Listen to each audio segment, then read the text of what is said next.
This video is brought to you by the TLDR socials. Follow us on Instagram and Twitter for coverage of stories just like this earlier and as they happen, as well as explainers that never make it to YouTube. The link is in the description below. For those of you who don't know, on September the 15th, the UK, US and Australia announced a new security deal called AUKUS. We did a full video about it over on our TLDR UK channel, so if you want to know more then go and have a look at that. But basically the idea is that the three countries have agreed to merge expertise on a whole load of things, including cyber technology, artificial intelligence and quantum computing. Importantly, the three countries have also agreed to cooperate on nuclear submarines. The US and the UK are just 2 of the 6 countries in the world with nuclear submarines, and they've agreed to help Australia develop at least 8 of its own. This is significant because this is only the second time the US have agreed to share nuclear submarine technology. The first time was with the UK, which is why people like Stephen Lovegrove, the UK's chief national security advisor, have described it as perhaps the most significant capability collaboration anywhere in the world in the past 6 decades. Anyway, this really pissed off the French for 2 reasons. First, because France weren't included in the negotiations. France is one of the few nuclear powers with a strategic presence in the Indo-Pacific, which is home to 1.5 million French citizens and 7,000 soldiers.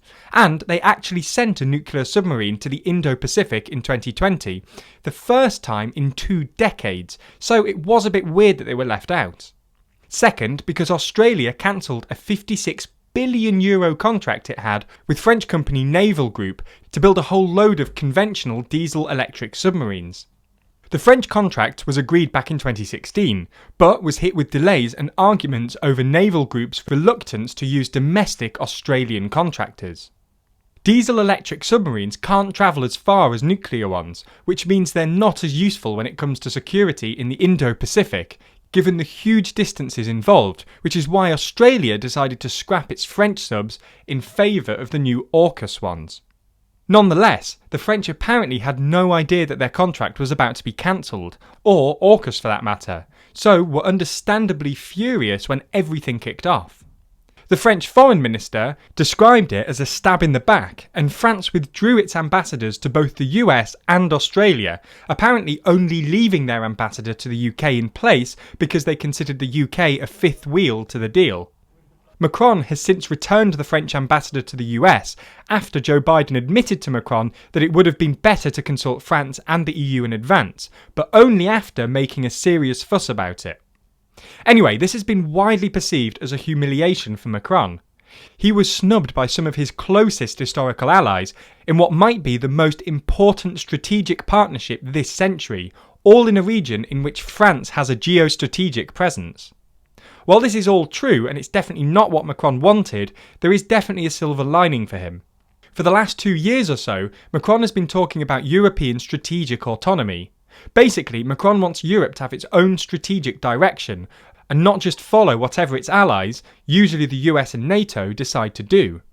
Macron has been pushing this because, at least in his eyes, US and European strategic interests are diverging, with the US basically only concerned with China, while traditional military alliances have become obsolete. Macron famously described NATO as brain dead back in 2019.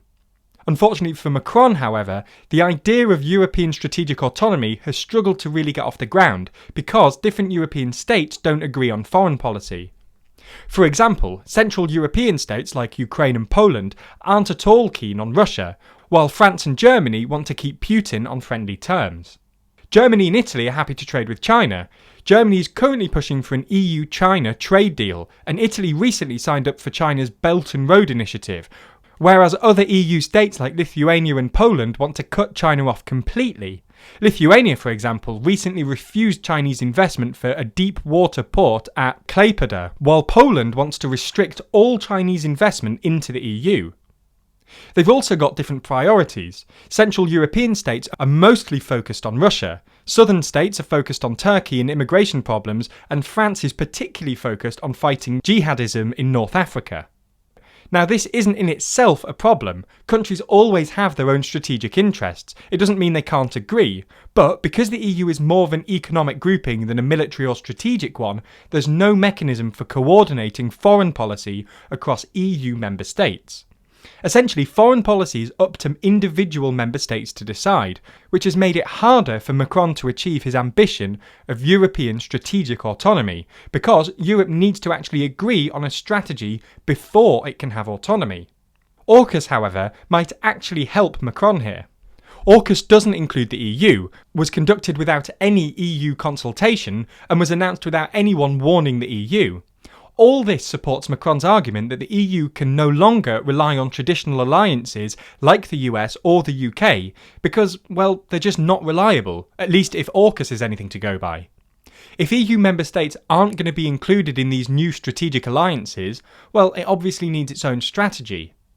This is what Ursula von der Leyen alluded to last week when she told the European Parliament that Europe can, and clearly should, be able and willing to do more on its own, and that the bloc must be able to intervene militarily without the help of the United States.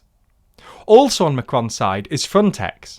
Formerly the European Border and Coast Guard Agency, Frontex's main job is patrolling the EU's external border, i.e. points of entry into the EU territory. Until recently, Frontex merely borrowed people and equipment from individual EU member states. Earlier this year, however, that changed. Frontex gained the power to directly recruit personnel for its standing corps and purchased its own equipment. For many, this removed the taboo of common EU defence. The EU, as an institution, now had arms and people at its disposal without having to go through individual member states, something that Macron might be able to draw upon, given that there's a standing corps of troops at the border. It's only a matter of time before they agree on a military strategy to protect those borders, and potentially even a common army. In any case, it's all come at a pretty good time for Macron. Whoever wins the German election is unlikely to carry as much political clout as Macron, and if polls are anything to go by, Macron is on track to win next year's French presidential election, which will give him another 5 years as Europe's top politician. The French also get their turn at the European Council presidency in the first half of 2022, which will give Macron a chance to get his strategic autonomy agenda going. We're not saying this is going to happen. Some EU politicians have already started to push back, with the Danish Prime Minister insisting last week that Biden is still very loyal to the transatlantic alliance, but this might be the best chance Macron gets. So what do you think? Does Europe need its own strategic autonomy, possibly even its own military, or are the old Western alliances enough? Be sure to follow us on Twitter and Instagram for more TLDR content. You can follow just the TLDR EU socials or go wild and follow all of them. Following and sharing our posts not only gets you more from us, but it really helps us out, so thanks a lot. And be sure to subscribe to the channel and hit the bell icon to be notified every time we post a video. Special thanks to our Patreon backers who make videos like this one possible, and if you want to see your name at the end of the videos, then you too can back us on Patreon. The link to that's down below.